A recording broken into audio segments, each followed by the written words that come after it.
The metal corner of the sample case bites into Nora Vale's palm, just as Grant Mercer says her name. Not the way he says it when he wants her to rescue a client call. This time he says it gently, almost regretfully, which is worse. Nora, stop. Her forecast freezes on the wall behind her. 3 columns, 3 buyers, 3 purchase orders she has refused to mark committed. Grant rolls his silver pen between his fingers. This is exactly the problem. You're too quiet to lead sales. 22 faces turn toward her. He taps the 3 account names on the screen. North Star Kitchens, Bellwether Produce, Marrow Creek Creamery. Effective today, Vince will take the lead. The sample case is heavy enough to bruise her hand. She sets it on the conference table before anyone sees her fingers shake.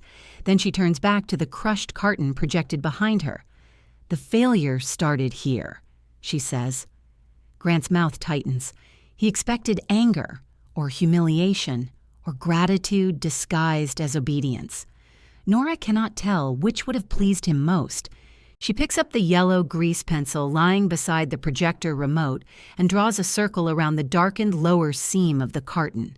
The photograph shows a North Star frozen entree case after a refrigerated root test. Damp board, sagging corners, 12 meals spilled inside a trailer outside Dayton. Condensation weakened the bottom panels, she says. The substitute board lost compression strength after 4 hours below freezing. By hour 9, the glue seam began to separate. Grant glances toward the clock. Nora advances to the next image, a pallet of Bellwether tomatoes leaning slightly left. Bellwether has a different failure.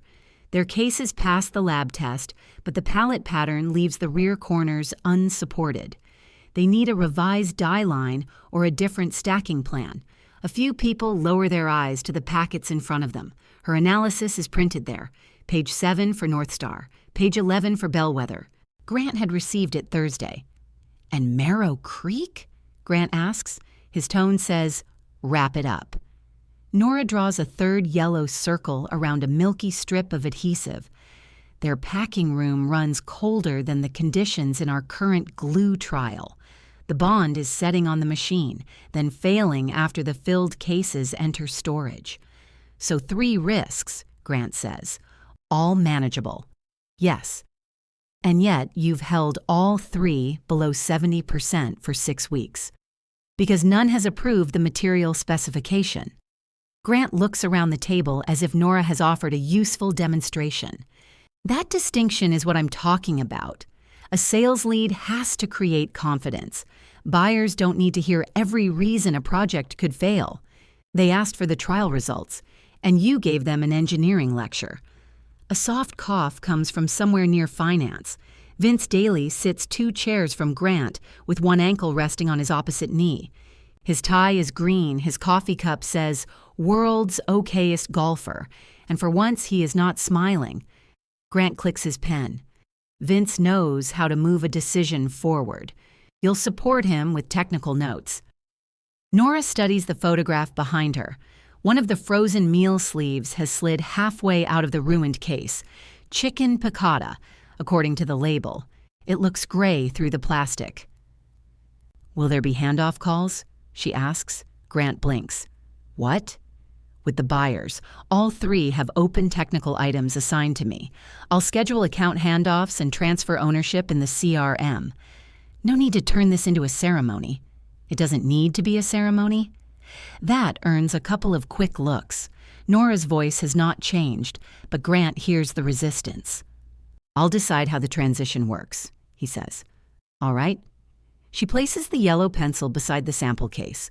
Her father sharpened it with a pocket knife yesterday at her kitchen table, turning it slowly over the trash bowl while the coffee went cold between them. The cut is uneven. He always leaves one flat edge so it will not roll off a press console. Nora finishes the buyer analysis. She does not defend her speaking style, list the client calls Grant asked her to repair, or remind the room that all 3 prospects came through her territory. She explains the proposed pallet trial, the cold room adhesive test, and the board comparison North Star needs before it can approve pricing. When she sits, Grant immediately stands. Good detail, he tells the room as if he commissioned it. Now let's talk about converting detail into revenue. At 9:48, the meeting ends in the scrape of chairs and the little rush people make when they want to escape someone else's embarrassment. Forecast packets disappear into folders, laptop lids slap shut. People discuss coffee, traffic, a fantasy football trade, anything available. Nora remains beside the sample case, fitting the foam insert around 3 corrugated board swatches. Lena Ortiz from customer service pauses at the door. She is holding 2 empty mugs and a legal pad covered in purple ink. "You want one of these?" Lena asks. "An empty mug?" "I could put something in it." "I'm okay." That wasn't the question. Nora looks at her. Lena raises both mugs. "Coffee or plausible deniability?" A laugh escapes Nora before she can stop it. It hurts more than crying might have. "Coffee," she says. "Good. Plausible deniability is terrible with powdered creamer." Lena leaves before Nora has to thank her. Vince waits until the room is nearly empty. Then he closes the lid on his ridiculous coffee cup and comes around the table. "I didn't know he was doing that." Nora presses the last board swatch into the foam. "You looked surprised." "I was deciding whether surprise made me look weak." "What did you decide?" "That my face isn't built for mystery." She almost smiles. Vince has the gift Grant respects. He can make a room feel as if everyone in it is doing slightly better than they were 5 minutes ago. Customers remember his stories and forget that he arrived late. He rests a hand on the case. "For what it's worth, I told him NORA'S should stay with you." "When?" "Friday. Before or after he offered it to you?" Vince's hand lifts from the case. There it is. Not betrayal exactly. Something more ordinary. "After," he says. Nora latches the case. "Thank you for telling me." "Nora, I mean it. I don't want to walk into 3 accounts blind." "You won't. The notes are current through Thursday." "Notes aren't the same as context." "No. So help me with the context." She looks past him through the conference room's glass wall. Grant is standing in the sales bullpen, one hand in his pocket, talking to the plant director. He glances toward Nora and looks away without breaking his sentence. "I requested handoff calls," she says. Vince exhales through his nose. "Right. If Grant approves them, I'll attend. You know I can call you without asking him. And then the first thing you do as account lead is teach him that I'll work around my own reporting line whenever he applies pressure." Vince studies her for a moment. "You really do think about everything." "No. I think about the things people later claim happened differently." That wipes the remaining charm from his expression. Nora carries the sample case back to her cubicle. Her desk sits at the edge of the sales floor where the carpet changes from charcoal to industrial gray. Beyond the windows, Calder Ridge's corrugator building stretches toward a line of bare sycamores. The machine inside is running C-flute board. Even through 2 walls, she can feel its rhythm under the soles of her shoes. Her inbox already contains 3 messages. The first is from Grant, revised account coverage. The second is from Human Resources, communication development check-in. The third is a reply from NORA'S Vice President of Procurement, Dana Ishikawa, sent at 9:31 while Nora was still presenting. "Thanks. Before we discuss pricing, please confirm who owns the freezer validation and whether your proposed material is the same grade tested in June." Nora reads the message twice. Then she opens the account record and uploads the final version of her analysis. She attaches the NORA'S route test photographs, Bellwether's pallet diagram, Marrow Creek's packing room temperature log, and the material comparison she built after Friday's production meeting. Each file gets a date, source, and 1-sentence description. She does not mark any opportunity committed. At 10:20, Grant appears beside her cubicle.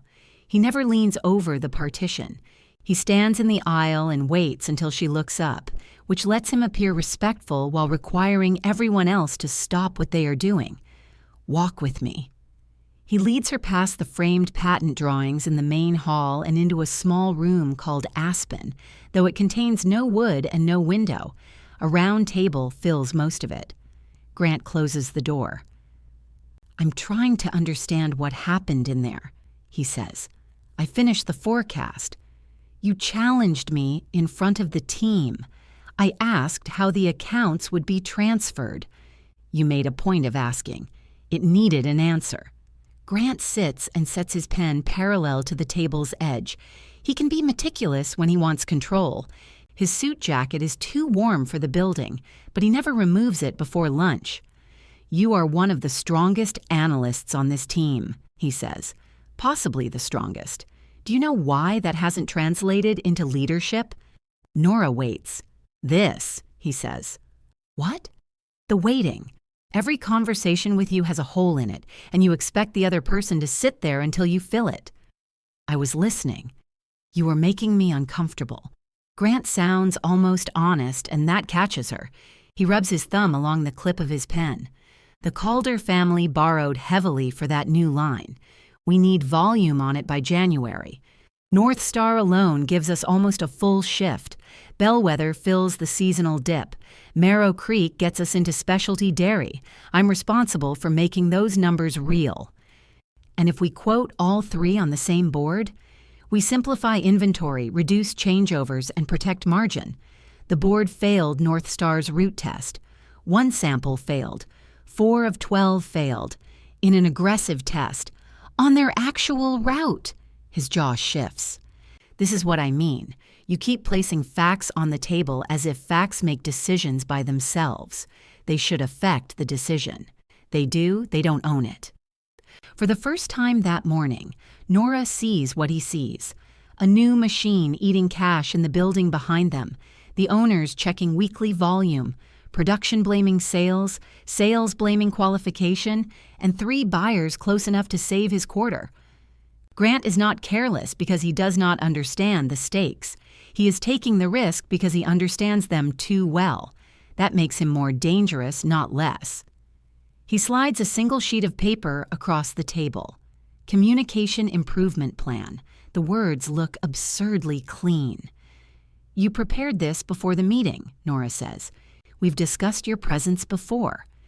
You told me to contribute more in group settings. I presented for 18 minutes this morning. You presented data. You didn't leave the room. You interrupted me and reassigned my accounts because the decision had been made. Then what would leading the room have looked like?" Grant's eyes harden. "Not this." Nora reads the page. "Speak with greater authority. Demonstrate visible ownership. Build urgency. Avoid excessive focus on obstacles. Weekly role-play sessions with Grant.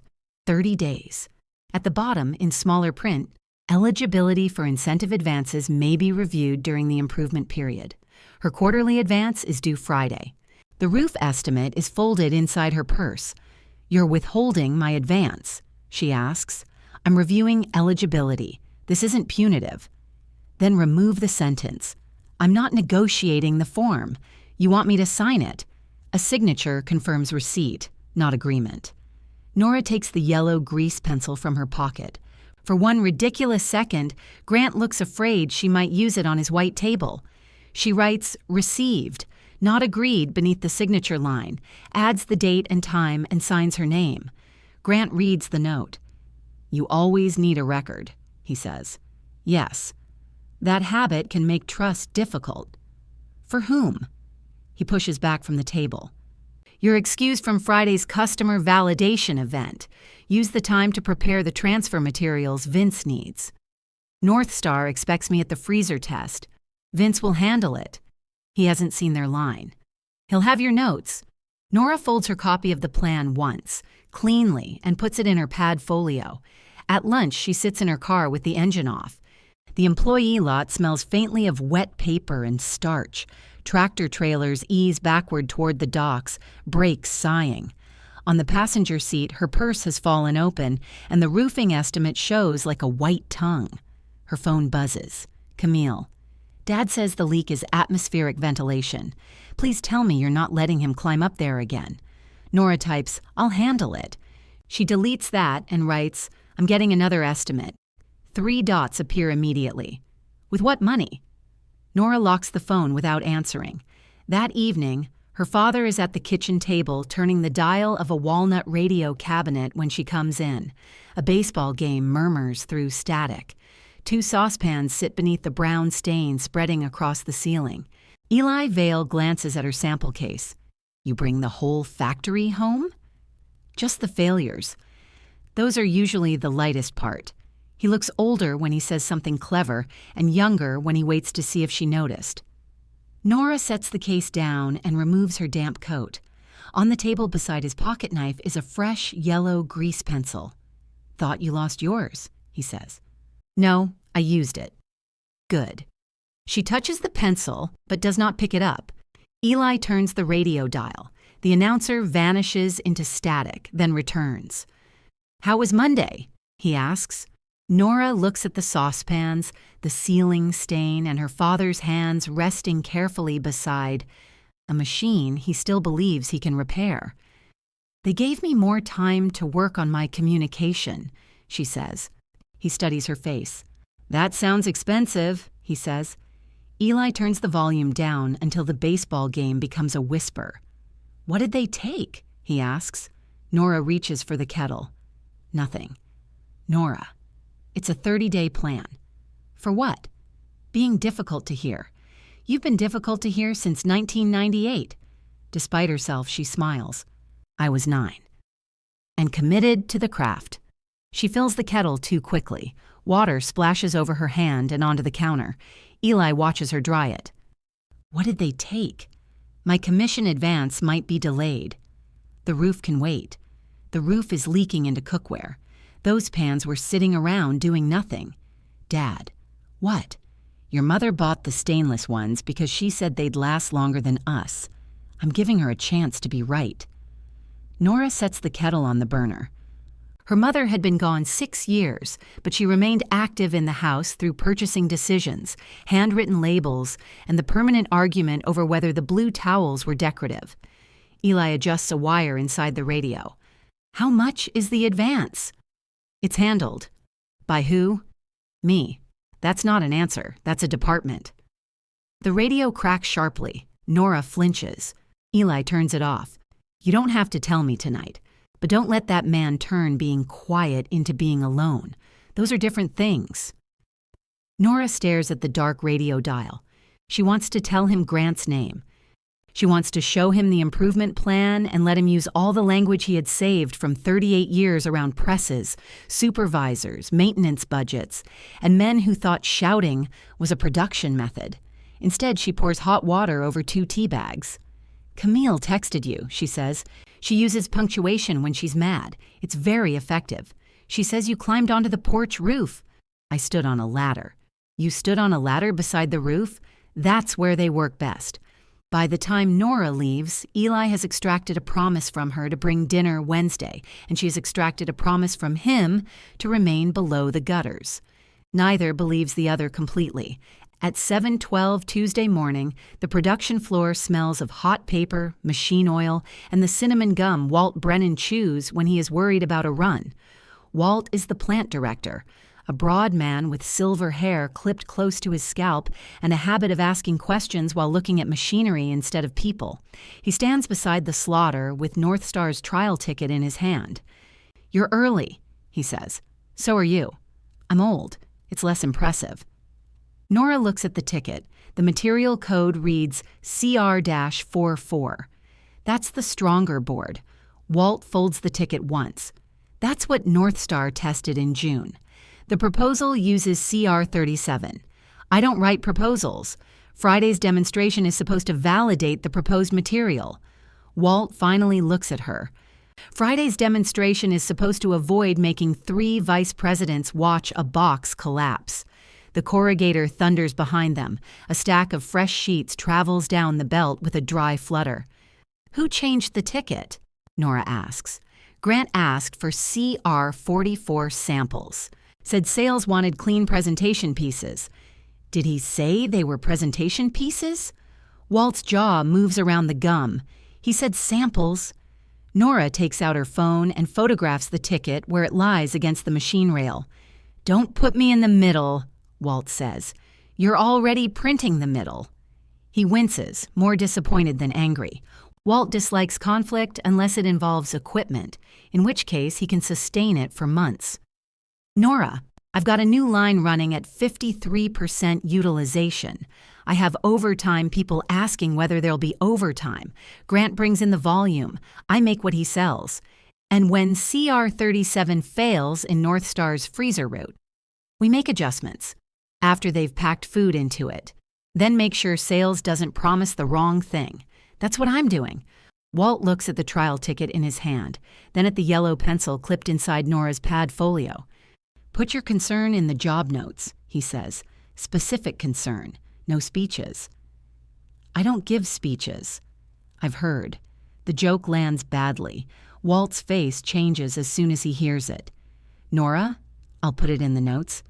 She walks back through the plant while the first CR44 samples come off the line. They are square, crisp, and strong enough to hold the weight Grant needs them to hold in front of the buyers. At her desk, she enters a note against Friday's trial order. Demonstration material code differs from current quoted specification. Results should not be represented as validation of CR37. She attaches the photograph. At 8:03, Grant calls from his office. Please remove the editorial comment from the trial order. It identifies the material difference. The material code is already on the ticket. The buyers won't see the ticket. They'll see the samples, which aren't marked. A pause opens between them. Grant releases a controlled breath. This is the pattern we discussed yesterday. No, this is a box sample. Come to my office. Grant's office overlooks the sales floor through 2 glass walls. He keeps his desk nearly empty except for a brass compass, a black notebook, and photographs from industry golf events, where everyone looks sunburned and pleased with themselves. He turns his monitor toward Nora. Her job note is open. This wording implies misconduct, he says. It states 2 material codes. You could have written that CR44 was selected for demonstration quality. That would imply CR44 is what we're offering. We are still negotiating specifications. Then why can't the buyers know which one they're seeing? Grant leans back. Do you believe I'm trying to deceive them? Nora wishes he would ask a less careful question. I believe Dana asked whether the proposed material is the same grade tested in June, and Vince will answer. How? Accurately. With which part first? The brass compass on his desk catches the light. Grant places his palm over the face of it. Remove the comment, he says. Add this. Final production specification pending customer approval. That can go after my sentence. No. Then the comment stays. Grant looks through the glass toward the sales floor.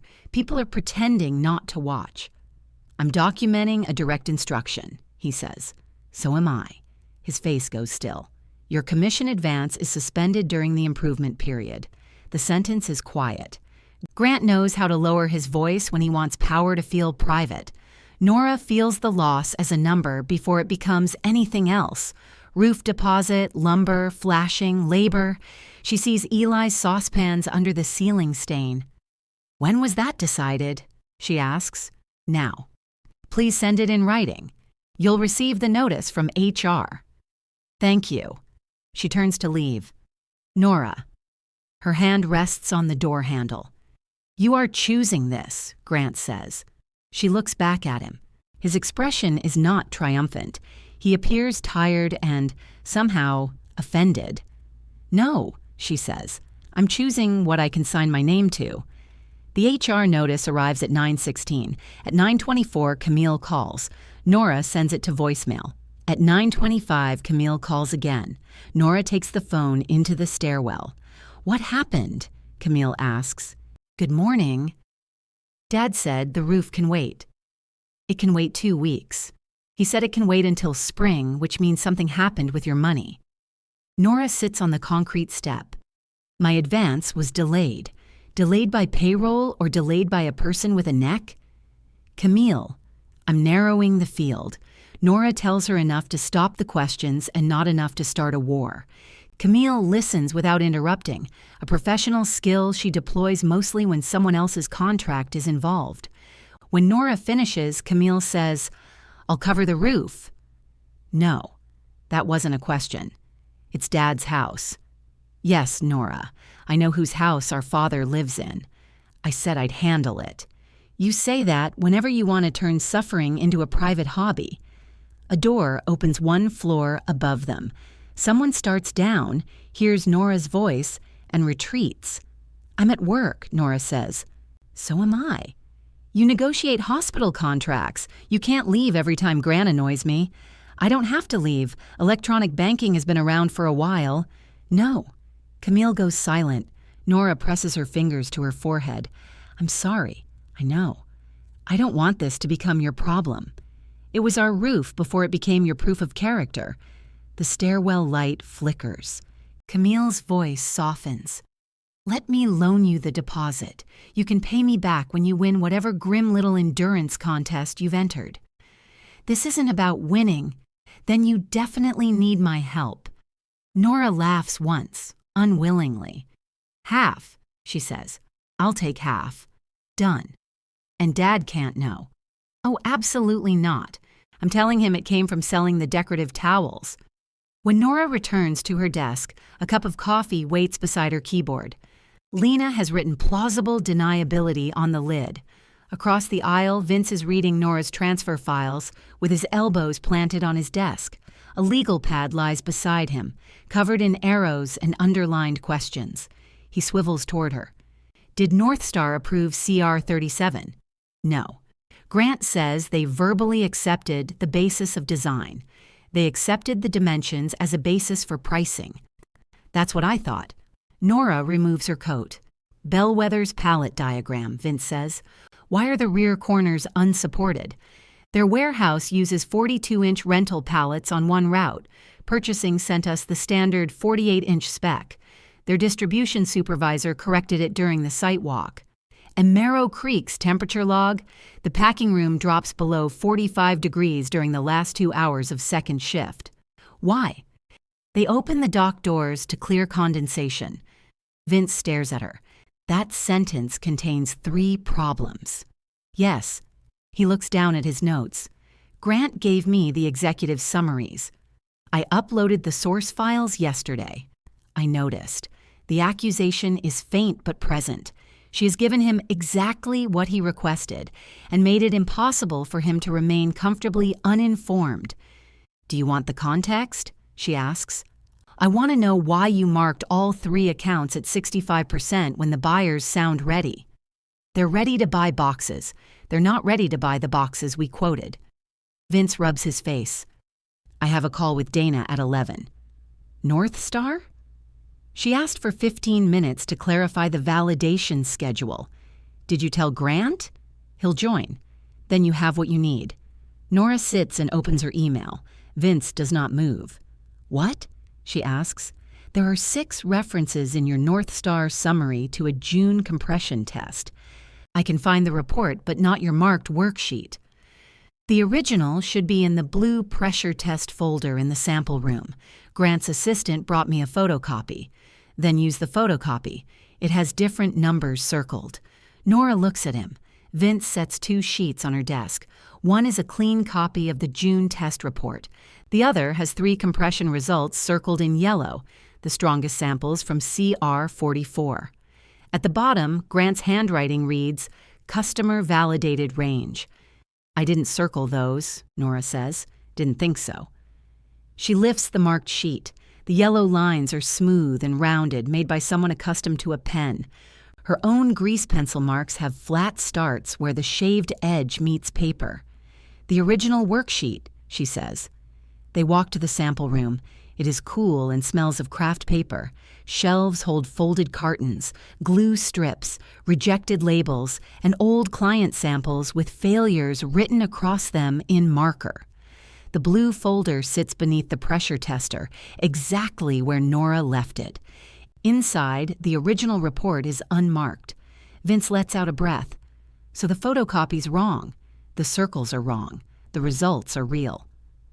Those are the CR 44 results? Yes. And the proposal is CR 37. Yes. He turns the original sheet toward the overhead light.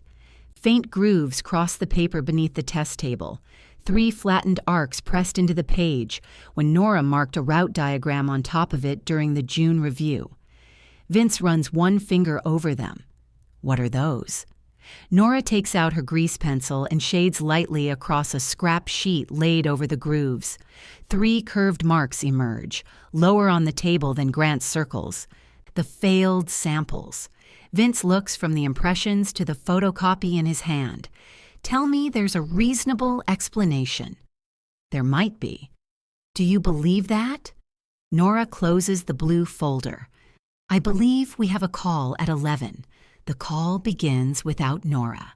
At 10:58, Grant closes his office door. Vince sits across from him with the North Star file open on his lap. Through the glass, Nora sees Grant point at the speakerphone, then make a small downward motion with his palm. Stay calm. Keep it simple. Close. At 11:02, Nora's desk phone rings. Can you come in? Vince asks. Grant is standing when she enters. The speakerphone glows green on his desk. Dana has a technical question, he says. His expression tells Nora that this invitation was not his idea. Dana Ishikawa's voice fills the office. Nora, I'm here. Good. We have 2 material codes in the documents Vince sent this morning. CR-44 is on the June test. CR-37 is on the current quote. Which one are you demonstrating Friday? CR-44. Grant cuts in smoothly. For presentation consistency. As I was explaining, we're still optimizing the production specification. Dana waits a beat. Nora, is CR-37 validated for our freezer route? No. Grant's head turns. Has it been tested? Yes. 4 of 12 cases failed. Under the route conditions we provided? Yes. The speaker emits a faint hiss. Dana says, why am I just hearing that answer now? Nora looks at Grant. The results were included in the report I sent Thursday. I received a 7-page summary. The raw data was attached. It wasn't attached to the version forwarded to us. Vince looks down at the file on his lap. Grant sits. Dana, let's keep perspective. The failed cases occurred late in an intentionally aggressive trial. We have several options to strengthen the design without moving to a more expensive board, such as a revised bottom closure, a glue adjustment, potentially a minor flute change. Have those options been tested? Not yet. And the cartons we see Friday will be made from the material that passed. They'll demonstrate print quality and machine performance. That wasn't my question. Grant's silver pen clicks once. Nora watches the tendons in his hand tighten. He has spent years learning how to speak in rooms where disagreement must sound like collaboration. Dana has spent just as long hearing it. There'll be CR-44, Nora says. Grant presses the mute button. What are you doing? He asks. Answering her. I asked you in here for technical support. That was a technical answer. You are deliberately stripping context from every response. You gave context, she asked again. Vince leans forward. She's still on the line. Grant looks at him as if he has forgotten Vince is there. Then he releases the mute. We're going to send you a complete written comparison before end of day, he tells Dana. All tested materials, all route results, and the exact construction planned for Friday. From Nora, Dana says. Grant's eyes close briefly. Nora will contribute. I want her name on it. I'll make sure the right people review it. Dana's voice cools. Then we'll review whether Friday still makes sense. The call ends 12 minutes later without a commitment. Grant remains seated while the green light goes dark. Vince, give us the room. Vince closes the folder. I think I should stay. No, it's my account now. Grant looks at him. Then act like it. Vince stands, but he does not leave immediately. He sets the marked photocopy on Grant's desk beside the brass compass. Which test results did you circle? He asks. Grant looks down. The customer validated range. For CR-44. Yes. Why is that page in the CR-37 proposal file? Because it establishes the performance target. Without a material label? Grant pushes the photocopy back. If you're trying to accuse me of something, be precise. Vince's ears turn red. I'm trying to understand what I'm being asked to sell. You're being asked to sell a solution, not a stack of paper. Then let me bring Nora onto the calls. I said leave. Vince picks up the photocopy and goes. Grant waits until the door closes. You've made your point, he says. I wasn't making one. NORA'S now believes we withheld test results. Did we? We summarize them. The failures were removed because they did not represent the final solution. There is no final solution. Grant stands and walks to the glass wall. His reflection overlays the sales floor, his dark suit divided by rows of ceiling lights. When the Calders approved the new line, he says, I gave them a volume forecast. I brought them NORA'S. I brought them Bellwether. I brought you Marrow Creek, and I defended keeping you on it when others said you couldn't close. Nora feels that one land. Grant does not invent favors. He saves them. 18 months earlier, Marrow Creek's procurement director had stopped returning calls after Nora corrected an unrealistic freight estimate during a presentation. Grant had kept the account in her territory when the owners wanted it reassigned. He had told her privately that accuracy without timing was self-sabotage. 3 weeks later, Marrow Creek called back because the competing estimate had been wrong. You did, she says. I know what you're capable of. But you keep acting as if professional integrity means forcing everyone else to experience your anxiety. Nora's throat tightens. Grant sees it and softens his voice. Help me get these agreements signed. We restore the trials in the implementation phase. We adjust where the data requires it. That is how real business works. And the Friday samples? They are display samples. Will the buyers know they're CR44? If they ask. They already asked. Grant turns from the glass. Support the event. Help Vince close the accounts.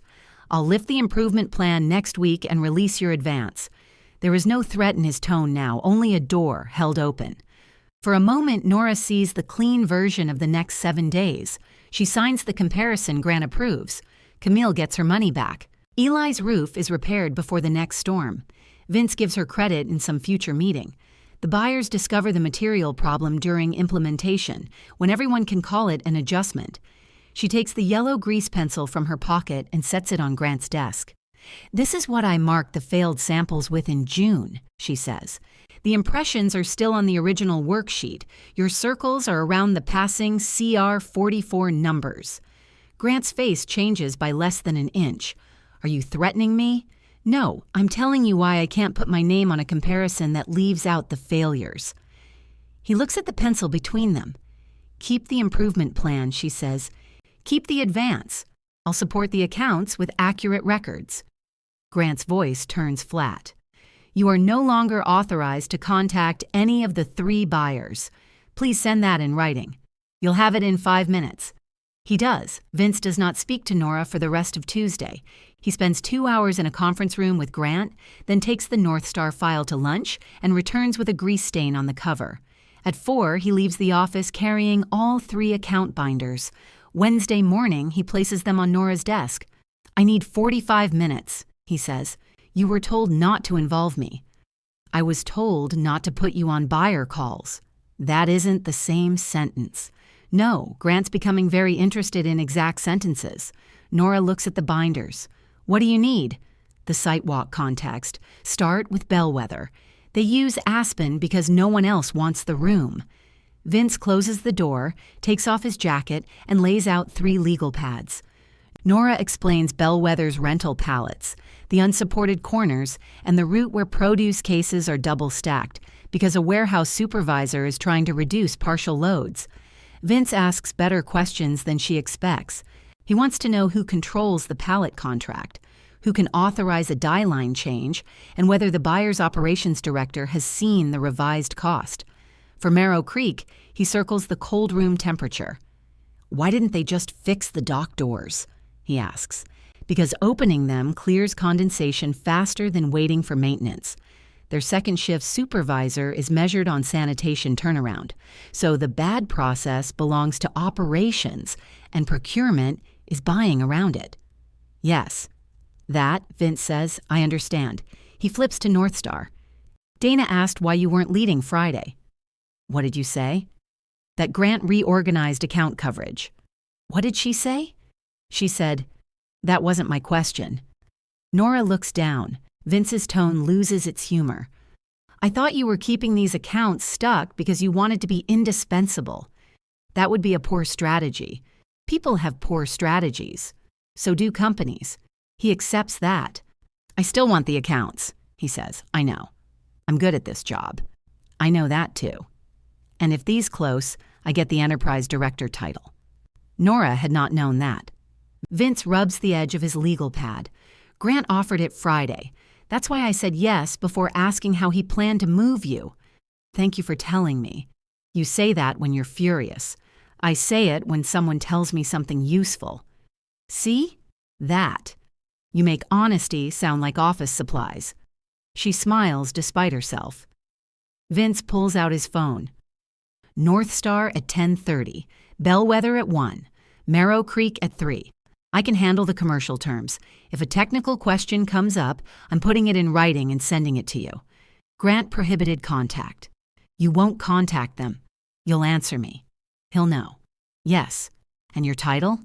Vince looks toward the closed door. Let's see if it survives accuracy. The calls do not go well, though not in the way Grant predicted. NorthStar does not threaten to walk. Dana asks for the complete test matrix and moves Friday's discussion from pricing to validation. Bellwether's operations director, Russell Pike, wants to know why the revised palette diagram disappeared from the latest proposal.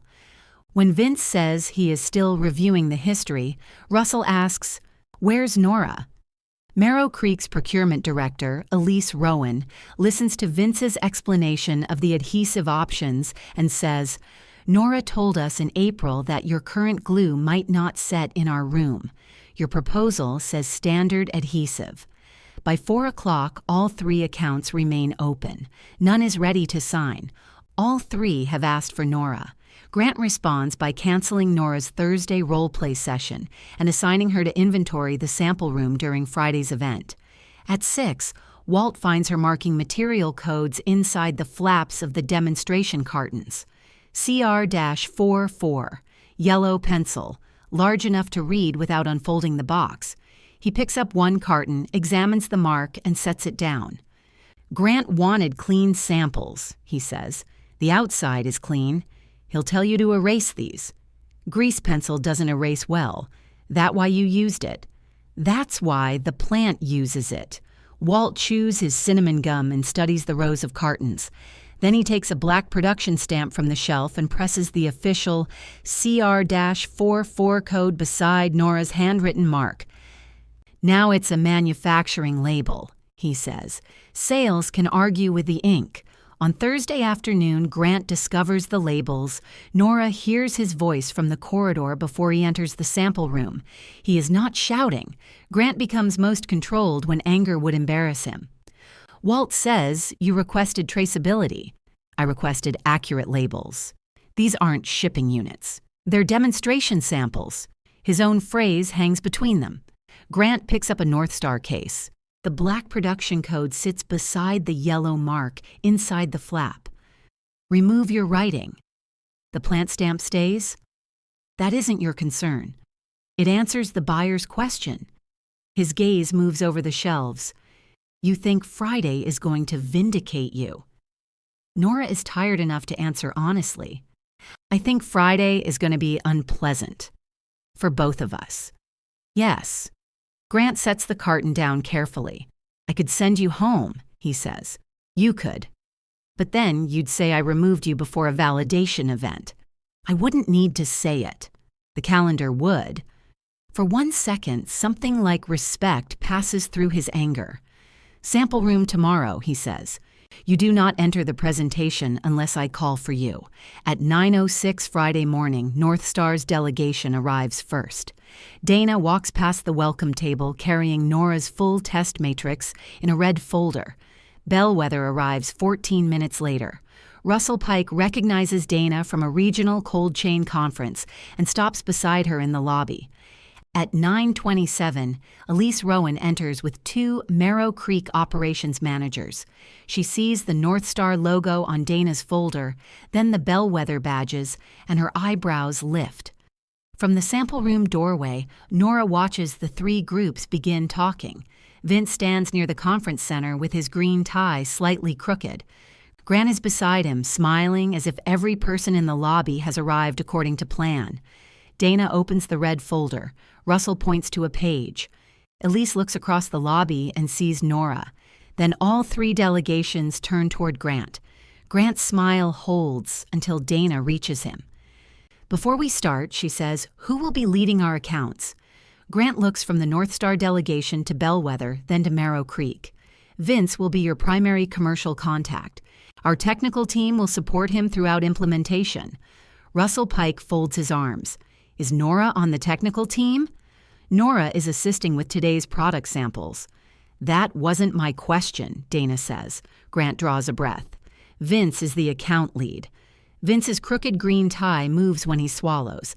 He looks across the lobby at Nora, standing beneath the sample room sign with a grease pencil in her hand. "Nora should be," he says. Grant turns toward him. Vince keeps going. "She should lead all three accounts. I'll support commercial negotiation, but the risks, trials, and implementation plans came from her work." Dana closes the red folder. "That's what North Star is requesting." "Bellwether, too," Russell says. Elise Rowan steps forward.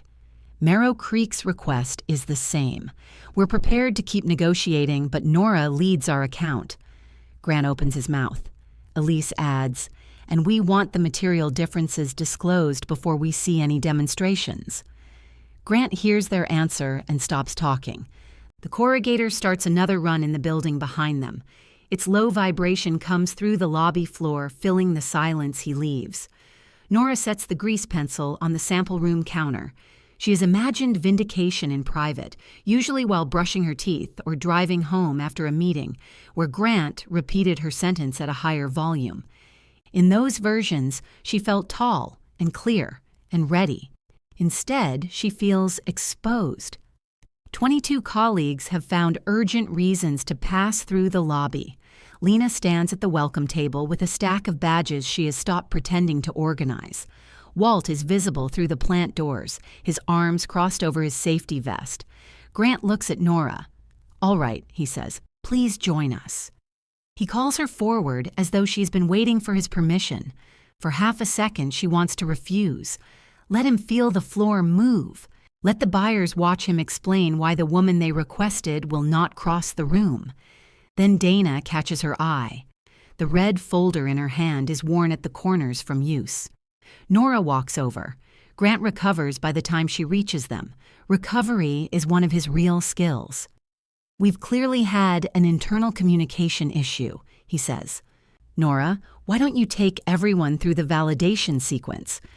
"Before that," Nora says, "the samples in the demonstration area are made from CR44.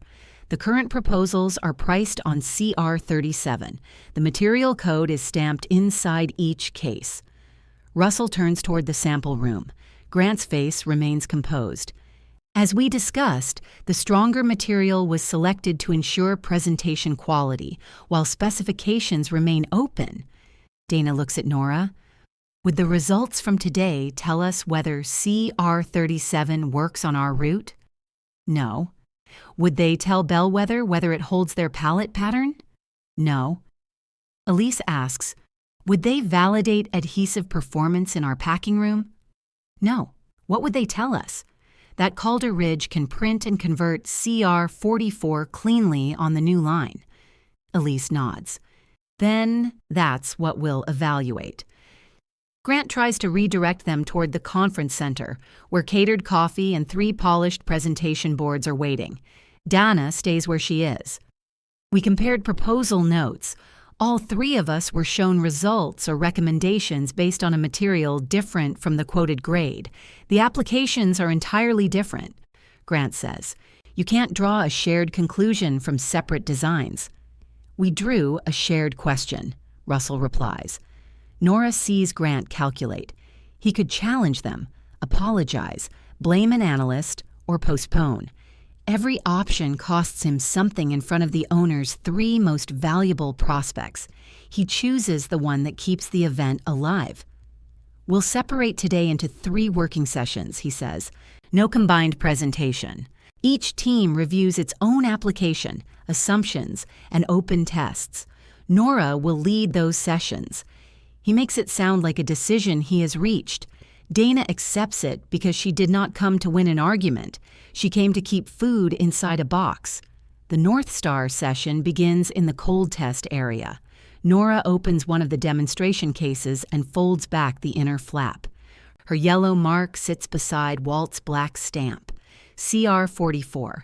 Dana photographs it. Grant stands behind the delegation, his hands in his pockets. Vince joins Nora at the test table and handles pricing questions without stepping over her answers. When North Star's packaging engineer asks whether a revised closure could allow CR37 to pass, Nora says it might. Grant speaks for the first time in several minutes. That's the solution we've been proposing. Potentially, Nora says. We need a 12-case route trial with the revised die line. Dana points her pen at the sample. And if it fails? We quote CR44, or we redesign around a different grade. How much time? 4 business days to cut the trial samples, 1 route cycle, 2 days for inspection and reporting. Grant says, we can compress that. Walt, standing near the pressure tester, answers before Nora can. Not the glue cure. Grant looks at him. Walt chews once. Machine time, maybe. Chemistry doesn't know its quarter end. Russell laughs from the doorway. The sound breaks enough tension for everyone to breathe. By noon, the catered sandwiches have curled at the edges. The 3 delegations have filled the conference room walls with palette diagrams, temperature logs, and trial calendars. The combined value of the proposals is never mentioned aloud, but it sits in every chair. Bellwether agrees to test a revised die line using its rental pallet dimensions. Marrow Creek agrees to compare 2 cold set adhesives during second shift, provided Nora attends on-site. North Star agrees to hold pricing open through the route trial rather than withdraw. Each buyer makes the same condition part of the written meeting notes. Nora Vale remains account lead through validation and implementation. At 2:40, Dana finds Nora alone beside the coffee urn, trying to remove a lid from a cup that does not match it. You could have called me, Dana says. Grant told me not to contact you. Before that. Nora gives up on the lid. I sent the report. You sent 7 pages and a small civilization of attachments. You asked for the data. I did. Dana takes the wrong lid from her and finds the right one in the stack. You know what I liked about working with you? The attachments? The first time I asked whether your box would survive our route, you said, I don't know yet. That was the answer. Most salespeople hear that question as an invitation to become optimistic. Nora presses the lid onto the cup. Optimism has a place. Where? Marketing. Dana smiles. Then her expression changes. Don't make us regret putting our weight behind you. The vindication narrows into responsibility. I won't, Nora says. After the delegations leave, Grant asks Nora and Vince to meet him in Aspen. The round table is covered with abandoned cups and packets of mustard. Grant shuts the door, then remains standing. You coordinated that, he says to Vince. No, 3 buyers don't independently arrive with the same demand. They talked in the lobby. They knew to ask for her before the lobby, because all 3 asked me where she was. Grant turns to Nora. And you? I was inventorying the sample room. You documented every disagreement in places you knew they would eventually see. I documented the accounts. You built a case. I did my job after you removed me from it. Grant grips the back of a chair. For the first time all week, the fatigue in his face shows through. Do either of you understand what happens if these contracts slide? He asks. The Calders planned staffing around that line. Walt planned shifts. purchasing committed to paper. This isn't an ethics exercise where the cleanest person wins. No, Vince says. It's 3 sales. Then why are you acting proud of delaying them? I'm not proud. Vince's answer surprises him. It surprises Nora, too. I wanted the director title, Vince says. I still do. I spent most of Tuesday trying to find a way your version could be true enough for me to keep it. Grant sits. The anger goes out of him so quickly that he looks older. I wasn't going to ship failed cases, he says. Nora believes him. He would have restored the stronger board, changed the glue, or blamed an early specification once the contracts were safely signed. He would have solved each problem late and called the extra cost customer service. His mistake was not wanting failure. It was believing everyone else's consent could wait until he had secured the outcome. You were asking them to approve something we hadn't validated, Nora says. I was asking them to enter a commercial relationship while we finish development. That happens every day. Then say that in the proposal.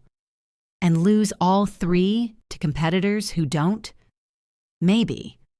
Grant looks at her with genuine disbelief. You'd risk the line for a sentence? No, for the people who have to rely on it. He turns away. The meeting ends when Miriam Calder, the company president, appears outside the glass. She does not enter. She asks Grant to come with her and tells Nora and Vince to preserve their account files. Grant picks up his silver pen from the table. At the door, he pauses beside Nora. You wanted a record, he says. I wanted the boxes to work. Those became the same thing, for you. He leaves with Miriam. The review lasts 9 business days. Nora spends them doing 2 jobs without knowing whether she will keep either. She leads trial planning for the buyers and answers questions from the Calder's operations and finance staff. They ask for CRM histories, proposal versions, test worksheets, production tickets, and email chains. The records do not reveal a grand scheme. They reveal dozens of small edits, shortened summaries, optimistic labels, and decisions made one step earlier than the data allowed. Some favor Grant. He had repeatedly warned the owners that the sales deadline was unrealistic. He had requested additional technical support and been denied. He had opened North Star and Bellwether through years of travel and persistent work. Others show the line he crossed. He removed failed results from buyer summaries, resisted material labeling, and tied Nora's compensation to her willingness to support his presentation. Nora's improvement plan remains active while the review continues.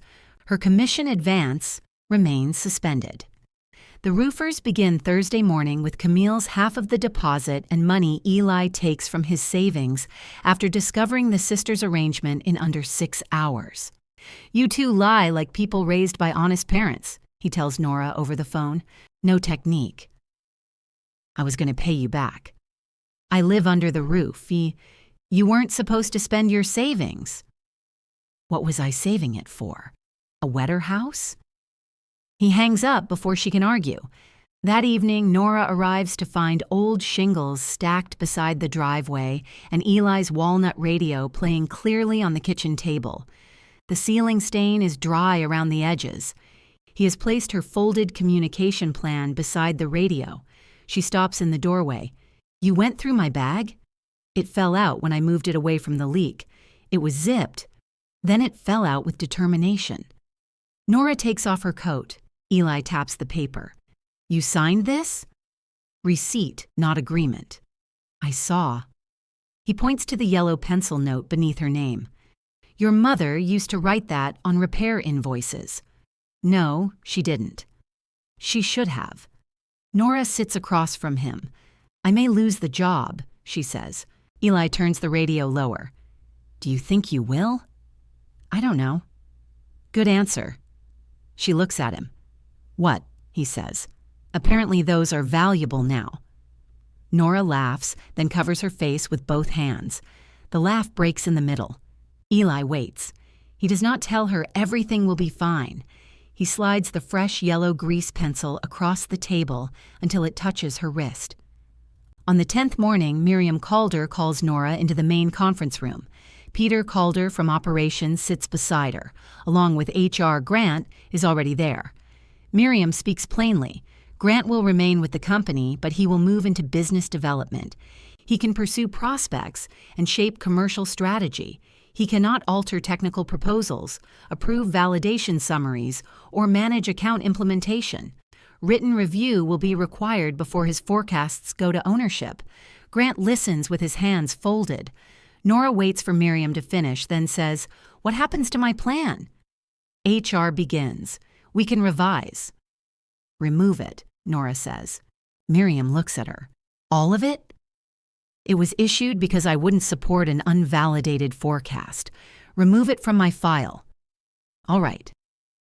"My commission advance is released today with the amount calculated before the accounts were transferred." Miriam nods once. "I lead North Star, Bellwether, and Marrow Creek through implementation. I need direct access to production planning and authority to schedule validation trials without sales approval."